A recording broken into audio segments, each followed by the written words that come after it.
if I get a little too loud, I just talk loud, so just wave me down if it gets too loud. All right. Reverend Wright, the trustees, the stewards of St. John's A&E Church, thank you so much for setting time aside to recognize the 100th anniversary of the end of World War I, the war to end all wars. I'd like to thank Sister Hughini for nominating me as the guest speaker today. So when I say some things that make us all uncomfortable, I want you to know who to hold.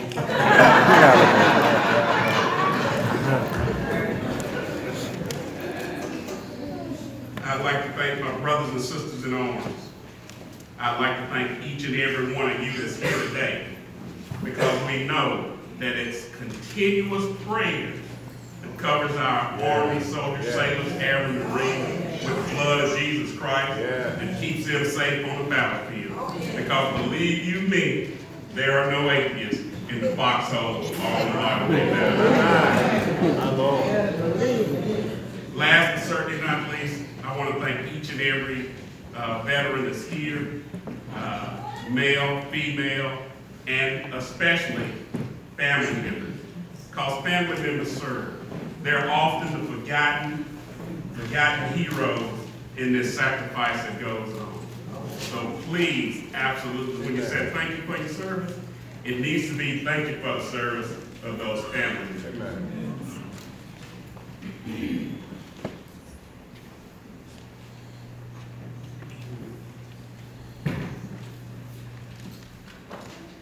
Abraham Lincoln's Gettysburg Address is 264 words long. Took approximately 3 minutes to deliver. So first and foremost, it's more important what you do than how long it takes you to say what you're going to do. In January 12th of 1896, in the unincorporated community of Silver Springs, Sandy Springs, South Carolina, Freddie Stowers was born, the grandson of a slave, son of a sharecropper. But that young man was a patriot too. World War I started in 1914 in Europe. It encompassed the entire European theater in the Middle East. 32 countries fighting for the rights. And I will tell you that in that group of people were a lot of patriots, unknown patriots, that I want to talk about just a few of today. The Germans encircled what's known as the British theater of operation, and making sure that they were using submarine warfare to keep ships from moving into the area and preventing submarines from coming in 1915. And then it took America 2 years. To commit to involving Americans in that operation. America's going to do what's right only when it's forced. So that's why it's important that we are prepared to hold America accountable for its actions. And along those same lines, we talk about people who volunteered and people who were drafted. African Americans represented 10% of the population, but volunteered and were drafted at approximately a 13% rate of all those who went and served. We're going to talk about two divisions. There were two African American or colored divisions. We're only going to talk about one today. And that one was the 92nd Infantry Division colored. And of that, approximately those people that came to serve, those people that were in that organization, they were all patriots, many of them unknown and not talked about. However, Cotton being the king, economic king, when that organization was stood up in August, they set those people who collected those crops, set them aside for additional 2 months of their training, preventive training, preparing to go and fight for the freedom that they didn't always receive, setting aside 2 months to allow him to collect the harvest, the cotton. Even though 400,000 draftees and volunteers came forward to be inducted. And once those 400,000, they were transformed from a mere, just mere people coming untrained, but they quickly became a dominant fighting force on the modern day battlefield and represented us well, even though oftentimes they weren't recognized for their service. 400,000 roughly the number of people that have filled up Legion Field 5.5 times. That's the number of people that came forward to represent America. And of those patriots, as we see a little on, they didn't always get the proper recognition they deserved. The book, which is that accounts this, is The Hell Fighters by Michael L. Cooper, has a long, detailed accounting of what the stories that took place that represented all of these people. The ultimate measure of man is not where he stands in moments of convenience and comfort, but where he stands in times of challenge. On September 12th of 1918, Corporal Freddie Stowers was at one of those crossroads in time. At that particular time, they had fought the German for days. And at one particular time, after they fought them, it looked like the Germans were going to surrender.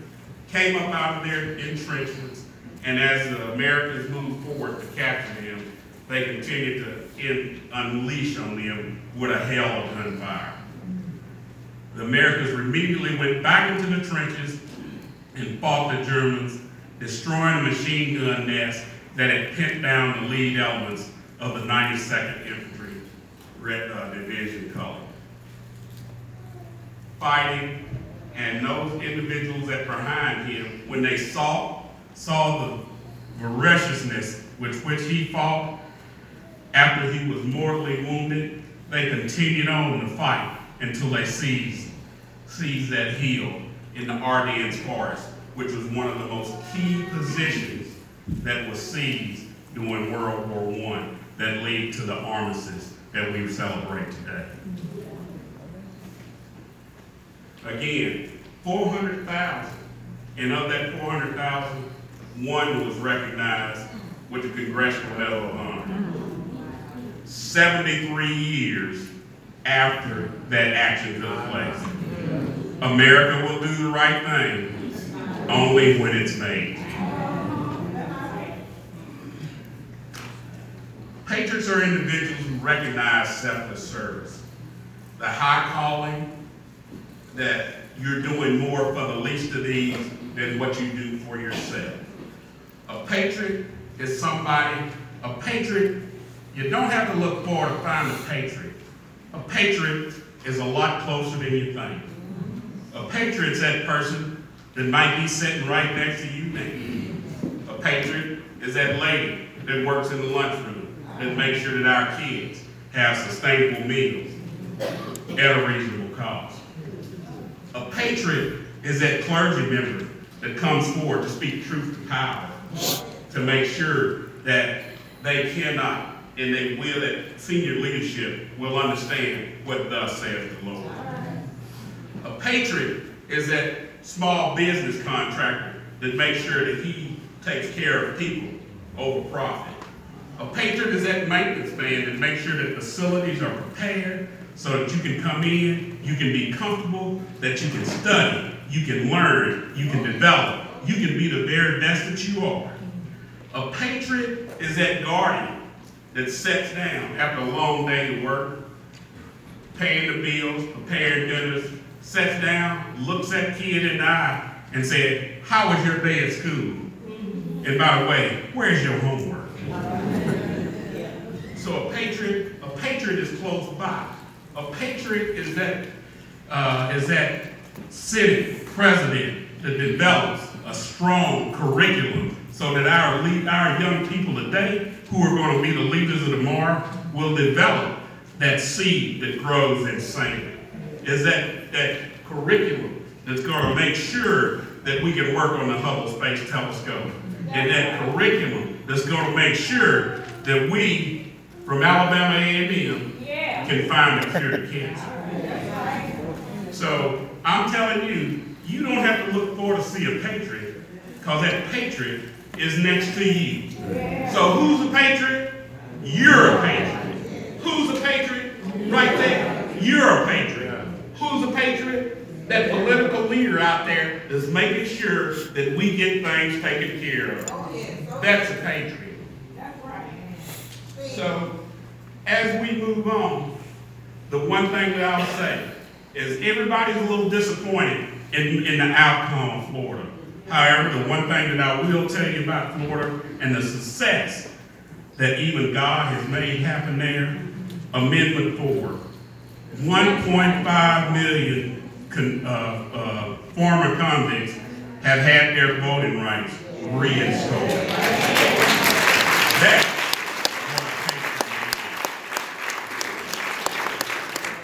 if you're more concerned about the method of protest than the action being protested, you're on the wrong side of the issue.